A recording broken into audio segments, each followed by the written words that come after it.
Jordan के अमान शहर में 17 अप्रैल से 1 मई 2025 तक आयोजित प्रथम सब जूनियर एवं जूनियर एशियन बॉक्सिंग चैंपियनशिप में भारत की खुशी चंद ने स्वर्ण पदक जीतकर देश का नाम रोशन किया।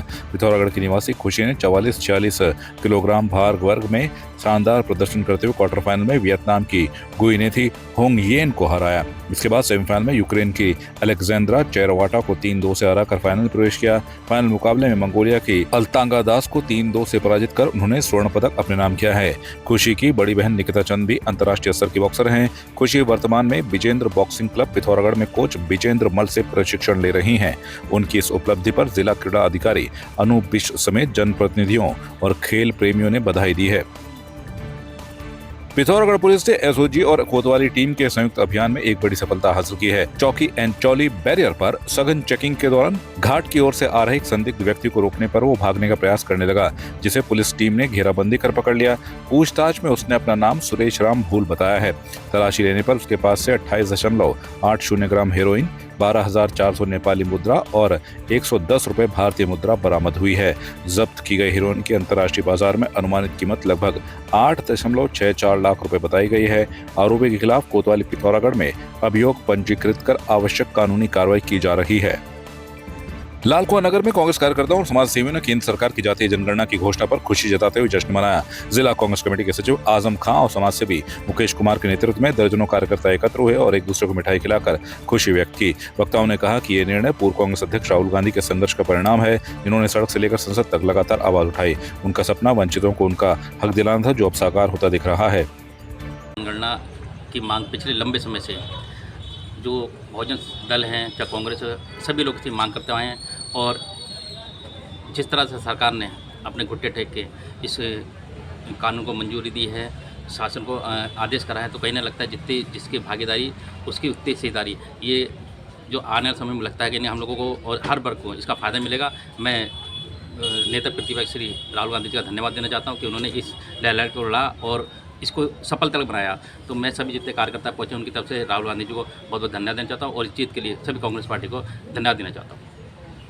कांग्रेस एक लंबी लड़ाई लड़ रही थी जातिगत जनगणना को लेकर और हमारे राहुल गांधी जी भरपूर तरीके से इसमें लगे हुए थे और आज हम सभी लोग इसलिए यहाँ पर इकट्ठे हुए हैं कि केंद्र सरकार ने उसको मंजूरी दे दी है और इसलिए हम राहुल गांधी जी का धन्यवाद अदा करते हैं। और जितने भी लोग हमारे भाई यहाँ पर आए हुए हैं वो सभी लोग, मैं उनकी तरफ से भी सभी लोगों को तहे दिल से इसका शुक्रिया अदा करता हूँ, धन्यवाद देता हूँ। और इसका फ़ायदा हर वर्ग को मिलेगा, क्षेत्र में हर किसी को इसका फ़ायदा मिलेगा। धन्यवाद। जनगणना राहुल गांधी जी काफ़ी लंबे समय से सदन में उठाते आए हैं और विपक्ष को सरकार पर हमला ही बोलते रहे हैं कि जातिगत जनगणना करनी चाहिए, मगर जो सत्ताधारी लोग हैं वो उन्होंने हमेशा इसका विरोध किया, चाहे नरेंद्र मोदी जी हो, चाहे अमित शाह हो, चाहे जो भी बड़े बड़े मंत्री हो, उन्होंने जातिगत जनगणना हमेशा विरोध किया है। लेकिन राहुल गांधी जी अटल रहे कि जातिगत जनगणना जरूर होनी चाहिए और भारत में किसकी जनसंख्या कितनी है और किसकी कितनी भागीदारी है, जिसको उससे जातिगत जनगणना से लाभ मिल सके, उनके लिए नई नई योजनाएं बनाई जा सकें। तो राहुल गांधी जी की मेहनत सफल हुई, उन्होंने सरकार को झुकाया है और अपनी बात मनवाई है उन्होंने। हम राहुल गांधी जी का हार्दिक धन्यवाद करते हैं, आभार व्यक्त करते हैं और कांग्रेस की जीत मानते हैं हम इसे। धन्यवाद। अल्मोड़ा के फलसीमा स्थित उदय शंकर नृत्य अकेडमी में पेस अकेडमी ने इंजीनियरिंग और मेडिकल प्रवेश परीक्षा की तैयारी के लिए विद्यालयी छात्रों के लिए निःशुल्क कोचिंग कक्षाओं की विधिवत शुभारंभ जिलाधिकारी आलोक कुमार पांडे ने किया। इस मौके पर उन्होंने कहा कि यह पहल जनपद के विद्यार्थियों के उज्ज्वल भविष्य की दिशा में एक महत्वपूर्ण कदम है। उन्होंने छात्रों से इस अवसर का अधिकतम लाभ उठाने की अपील की। साथ ही शिक्षा विभाग के अधिकारियों और प्रधानाचार्यों को निर्देशित किया कि इस योजना का लाभ प्रत्येक छात्र तक पहुँचाना सुनिश्चित किया जाए। पेस अकेडमी के अधिकारियों ने कोचिंग योजना की रूपरेखा, लाभ एवं नामांकन प्रक्रिया की जानकारी दी और इसे सफल बनाने में सभी संबंधितों से सहयोग की अपेक्षा जताई। पहलगाम हमले के बाद देश भर में शोक और आक्रोश की लहर है। इस बीच हिंदू समाज की प्रखर वक्ता साध्वी डॉक्टर प्राची ने तीखी प्रतिक्रिया देते हुए सीमा हैदर को देशद्रोही मानसिकता का प्रतीक बताया। उन्होंने कहा कि सीमा हैदर जैसी संदिग्ध महिलाएं भारत की सुरक्षा और संस्कृति के लिए गंभीर खतरा है। साध्वी प्राची ने आरोप लगाया कि सीमा हैदर मासूमियत का मुखौटा पहनकर देश की कानून व्यवस्था का मजाक बना रही हैं, जो एक गहरी साजिश का हिस्सा हो सकती है। उन्होंने सरकार से ऐसे तत्वों पर कड़ी कार्रवाई और देश निकालने की मांग की। उत्तराखंड की लक्ष्य फाउंडेशन के अध्यक्ष व पूर्व सैनिक जितेंद्र धीरवान ने भी चिंता जताते हुए कहा कि हमें सीमा पर ही नहीं देश के भीतर छिपे दुश्मनों से भी सतर्क रहना होगा। उन्हें वीर शहीदों के बलिदान को व्यर्थ न जाने देने की बात कही। हैदर सीमा हैदर जैसी है, इन सबको पकड़ पकड़ करके हिंदुस्तान की सीमा के बाहर करो। हमने तो पहले ही कहा था भाई, ये क्या करेंगे, ये सपोले पैदा करेंगे हिंदुस्तान में। सीमा के बाहर फेंको इनको पकड़ पकड़ करके, जो ना जाए तो प्रशासन की जिम्मेदारी है, क्योंकि देश के प्रधानमंत्री का आदेश है। इनके कान पकड़ पकड़ करके हिंदुस्तान की सीमा के बाहर फेंकिए, ऐसे फेंकिए जैसे पतंग को बाहर फेंकते हैं, पतंग कट जाती है, ऐसे हिंदुस्तान से इनको भगाइए। मैं माँ को बहुत मानती, जब मैं दिल से दुखी होती हूँ मैं बाबा के दरबार जाती हूँ या माँ के दरबार आती हूँ, मैं अपने धार्मिक स्थानों पर जाती हूँ। मैं बहुत दुखी हूँ उस दिन से, जिस दिन से पहलगांव की वो घटना घटी। मैं सो नहीं पा रही हूँ, इसीलिए मैं माँ के चरणों में प्रार्थना करने आई हूँ।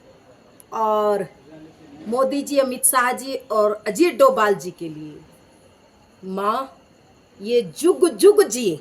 माँ आपका आशीर्वाद मांगने आई हूँ और प्रार्थना करने आई हूँ कि देश के उन 28-30 लोगों के सीने में जो उनका धर्म पूछ करके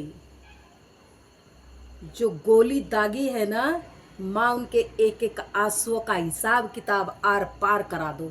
बस ये प्रार्थना करने आई हूँ माँ। मुझे कुछ नहीं चाहिए, मुझे ना पद चाहिए ना प्रतिष्ठा चाहिए, मुझे मेरा सनातन, मेरा हिंदुस्तान सुरक्षित चाहिए बस। कि ये देवताओं की भूमि है और देवताओं की भूमि पर देवता और देशभक्ति पैदा होते हैं। इसीलिए तो कई बार आपने सुना होगा मीडिया में, मैं कहती हूँ कि देवताओं की भूमि पर 4 धाम की जो यात्रा प्रारंभ होने जा रही है, इसमें केवल और केवल हिंदुओं का प्रवेश होना चाहिए, सनातनियों का प्रवेश होना चाहिए, गैर सनातनियों का नहीं। मक्का मदीना में किसी सनातनी का प्रवेश नहीं है, तो फिर हमारे 4 धाम पर क्यों? अभी सोच लेना चाहिए, समझना चाहिए। कहूंगा ये बेटी और बहू की आड़ में जो पाकिस्तानी जो ISI वहां के जो एजेंसी है, उसने ये जो कारनामा खेल खेलने की शुरुआत की है, नरेंद्र मोदी जी और भारत सरकार इसको बहुत अच्छे से समझ चुकी है। इस प्रकार से आप अपनी गतिविधियों को, आतंकवादी गतिविधियों को यहाँ पे इंडिया के अंदर आप किसी को किसी रूप में भेजेंगे, किसी रूप में भेजेंगे। और सीमा हैदर कौन होती है? सोशल मीडिया से फेमस किया, किसने किया? आप और हमने तो उसे फेमस किया है भाई। वो अपने पाकिस्तान जाए, जहां की वहां जाए, इंडिया को उससे कोई मतलब नहीं है। ये भारत वर्ष है और ये हिंदुस्तानियों का वर्ष है, ये का देश है, 140 करोड़ वासियों का देश ये है। सीमा हैदर और जो पाकिस्तान से यहाँ आए हैं, ये उनका देश नहीं है, ये भारतीयों का देश है, हिंदुस्तानियों का देश है।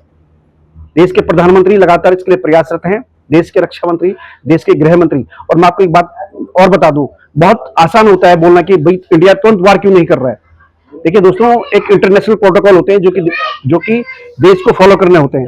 और जिस प्रकार से कूटनीति कहते हैं, देश के प्रधानमंत्री जी पूरे कार्य कर रहे हैं, मुझे लगता नहीं कि किसी सरकार ने आज से पहले ऐसा किया होगा। आपको याद होगा अटल बिहारी वाजपेयी जी की जो सरकार थी, 1999 में जब कारगिल वार हुआ था, तो कारगिल वार में किस प्रकार से पाकिस्तान को मुंह की खानी पड़ी थी, ये सब जानते हैं। और अटल बिहारी वाजपेयी जी की ही देन थी कि इस युद्ध को जो है बहुत उसे जो है हम लोग जीत पाए। और एक बहुत बड़ी जीत हम टाइगर हिल पे तिरंगा फहरा के हम कर पाए। आपकी इस पर क्या राय है, हमें कमेंट कर जरूर बताएं। इसके साथ ही आप हमारे YouTube चैनल को सब्सक्राइब कीजिए। आप हमें Facebook, Instagram, Twitter पर फॉलो भी कर सकते हैं। और संवाद 365 के साथ एक क्लिक में जुड़ने के लिए डाउनलोड कीजिए संवाद 365 ऐप।